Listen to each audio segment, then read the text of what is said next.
ಯಳಂದೂರಿನ Khwaja hotel ಬಿರಿಯಾನಿಯಲ್ಲಿ ಜಿರಳೆ ಪತ್ತೆ. ಚಾಮರಾಜನಗರ ಜಿಲ್ಲೆಯ ಯಳಂದೂರು ಪಟ್ಟಣದ ಮಸೀದಿ ಪಕ್ಕದಲ್ಲಿರುವ ಖ್ವಾಜಾ ಬಿರಿಯಾನಿ ಹೋಟೆಲ್ನಲ್ಲಿ ಬಿರಿಯಾನಿ ಜೊತೆಯಲ್ಲೇ ಸಿಕ್ಕಿದೆ ಜಿರಳೆ. ಆಕ್ರೋಶಗೊಂಡ ಗ್ರಾಹಕರು ಹೋಟೆಲ್ನಿಂದ ಪಾರ್ಸಲ್ ಮಾಡಿಸಿಕೊಂಡು ಹೋದ ಚಿಕನ್ ಬಿರಿಯಾನಿಯಲ್ಲಿ ಜಿರಳೆಗಳು ಪತ್ತೆಯಾಗಿರುವುದರಿಂದ ಸಾರ್ವಜನಿಕರಲ್ಲಿ ತೀವ್ರ ಆತಂಕ ಹಾಗೂ ಆಕ್ರೋಶ ವ್ಯಕ್ತವಾಗಿದೆ. ಗ್ರಾಹಕರು ಎಂದಿನಂತೆ ಹೋಟೆಲ್ನಲ್ಲಿ ಚಿಕನ್ ಬಿರಿಯಾನಿ ಪಾರ್ಸಲ್ ಮಾಡಿಸಿಕೊಂಡು ಮನೆಗೆ ತೆರಳಿ ಊಟ ಮಾಡುವ ವೇಳೆ ಬಿರಿಯಾನಿಯಲ್ಲಿ ಜಿರಳೆಗಳು ಕಾಣಿಸಿಕೊಂಡಿರುವುದನ್ನು ನೋಡಿ ಬೆಚ್ಚಿಬಿದ್ದ ಗ್ರಾಹಕರು ಬಿರಿಯಾನಿ ಸಮೇತ ಹೋಟೆಲ್ಗೆ ಆಗಮಿಸಿ ಹೋಟೆಲ್ ಮಾಲೀಕರನ್ನು ಪ್ರಶ್ನಿಸಿದ್ದಾರೆ. ಇದು ನನ್ನ ಹೋಟೆಲ್ ಬಿರಿಯಾನಿ ಅಲ್ಲ, ಹೋಗಿ ಎಂದು ಉಡಾಫೆ ಉತ್ತರ ನೀಡಿದ್ದಾನೆ. ಈ ವೇಳೆ ಗ್ರಾಹಕರು ಮತ್ತು ಹೋಟೆಲ್ ಮಾಲೀಕನ ನಡುವೆ ಮಾತಿನ ಚಕಮಕಿ ನಡೆದಿದ್ದು, ಮಾಲೀಕನ ವರ್ತನೆ ಇನ್ನಷ್ಟು ಆಕ್ರೋಶಕ್ಕೆ ಕಾರಣವಾಗಿದೆ.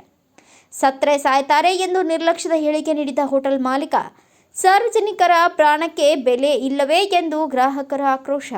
ಗ್ರಾಹಕರು ಮಾತನಾಡಿ, ನಾವು ಊಟದಿಂದ ನಮಗೆ ಅಥವಾ ನಮ್ಮ ಮನೆಯವರಿಗೆ ಏನಾದರೂ ಪ್ರಾಣಾಪಾಯ ಸಂಭವಿಸಿದರೆ ಅದಕ್ಕೆ ಯಾರು ಜವಾಬ್ದಾರಿ ಎಂದು ಪ್ರಶ್ನಿಸಿದ್ದಾರೆ. ಈ ಘಟನೆ ಯಳಂದೂರು ಪಟ್ಟಣದಲ್ಲಿ ಆತಂಕ ಮೂಡಿಸಿದ್ದು, ಆಹಾರ ಸುರಕ್ಷತೆ ಮತ್ತು ಸ್ವಚ್ಛತೆ ಬಗ್ಗೆ ಗಂಭೀರ ಪ್ರಶ್ನೆಗಳು ಎದ್ದಿವೆ. ಸಾರ್ವಜನಿಕರು ಸಂಬಂಧಪಟ್ಟ ಆಹಾರ ಸುರಕ್ಷತಾ ಇಲಾಖೆ ಹಾಗೂ ಸ್ಥಳೀಯ ಆಡಳಿತ ತಕ್ಷಣ ಸ್ಥಳ ಪರಿಶೀಲನೆ ನಡೆಸಿ ತಪ್ಪಿತಸ್ಥರ ವಿರುದ್ಧ ಕಟ್ಟುನಿಟ್ಟಿನ ಕ್ರಮ ಕೈಗೊಳ್ಳಬೇಕು ಎಂದು ಆಗ್ರಹಿಸಿದ್ದಾರೆ.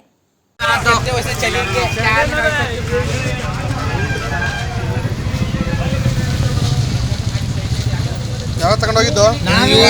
3 ಗಂಟೆಲಿ 2 ಗಂಟೆ 1 ವಾರ 2 ಗಂಟೆ.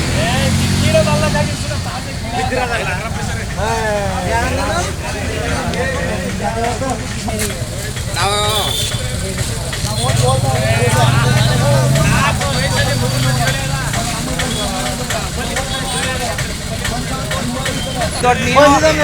ಬುದ್ಧಿ ಹೇಳೋ ನೀನೇ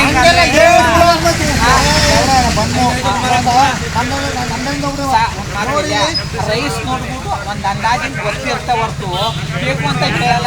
ನೀವು ಈ ಬಟ್ಟೆ ಹಾಕಿದ್ರೆ ಒಂದು ಅಂದಾಜು ಗೊತ್ತು, ಅಣ್ಣ ಈ ಬಟ್ಟೆ ನಮಗಿಲ್ಲ ಅಂತ ಹೇಳ್ಬೋದು ಹೊರ್ತು ಬೇಕೈತಿ ಯಾವ್ದು ಹೇಳೋದೇ ತಪ್ಪೇನು ಗೊತ್ತು. ಒಂದಾಜಿಂದ ಈಗ ನಮ್ಮ ಹೋಟ್ಲಿಗೆ ಬರ್ತಾರೆ.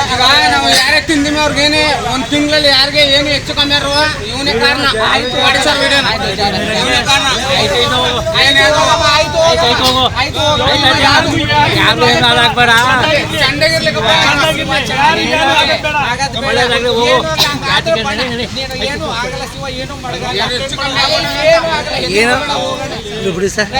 ಹುಳ ಆಯ್ತಾ ನಿಮ್ಮ ಊಟದಲ್ಲಿ ಹುಳ ಆಯ್ತಾ ಅಂತ ಹೇಳಿದ್ವು. ಅದಕ್ಕೆ ನಾನು ಊಟ ಕೊಟ್ಟಿಲ್ಲ ಅಂತಂದ. ಅದಕ್ಕೆ ಊಟ ಕೊಟ್ಟಿಲ್ಲ ಅಂದ್ರೆ ಫುಡ್ ಇನ್ಸ್ಪೆಕ್ಟರ್ ಫೋನ್ ಮಾಡ್ತೀವಿ, ನಿನ್ನ ಊಟ ಈ ಊಟ ಏನು ಚೆಕ್ ಮಾಡಲಿ ಅಂತ ಹೇಳಿದ್ವು ಸರ್. ಅದಕ್ಕೆ ಪುನಃ ನಾನು ಮಿಸ್ ಆಯಿತು, ನಾನು ತಪ್ಪು ಮಾಡ್ತಾ ಇದ್ದೆ, ದುಡ್ಡು ಕೊಡ್ತೀನಿ ಅಂತಂದ. ನಾವು 250 ರೂಪಾಯಿ 240 ರೂಪಾಯಿ ಊಟ ತಗೊಂಡು 240 ರೂಪಾಯಿ ಕೊಟ್ರೆ ನಾವು 4 ಜನ ತಿಂದ್ಬಿಟ್ಟಿದ್ವಿ. ಸೊತ್ತೋದ್ರೆ ಯಾರು ಜವಾಬ್ದಾರಿ? ಅದನ್ನ ನಾವು ಕೇಳ್ತಿರೋದು. ಅದು ಬಿಟ್ರೆ ಇನ್ನೇನು ಇಲ್ಲ ಸರ್, ಅಷ್ಟೇ. ಸೊತ್ತೋದ್ರೆ ಯಾರು ಜವಾಬ್ದಾರಿ? ಈಗ ಏನ್ ಹೇಳ್ತಿದ್ರೆ ಹೋಟ್ಲವರು ಅವನು 250 ರೂಪಾಯಿ ದುಡ್ಡು ಕೊಡ್ತೀನಿ ಹೋಗಿ ಅಂತ ಅವನ. ಅದ್ ಬಿಟ್ಟು ಬೇರೆ ಯಾರನ್ನ ಫೋನ್ ಮಾಡಿ ಕರೆ ಹೇಳ್ತಾನ. ಈಗ 112 ಫೋನ್ ಮಾಡ್ದ, ಅವನೇ ಬರೋಳಿರೋದು, ನಾವ್ ಯಾರು ಫೋನ್ ಮಾಡಿಲ್ಲ. ಹೌದು, ಅವನ ಜೊತೆ ಮಾತಾಡ್ತಿದೀವಿ. ಎಲ್ಲಾನು ಅವನೇ ಫೋನ್ ಮಾಡಿ ಬರಳ್ತಿದ್ದಾನೆ ಸರ್.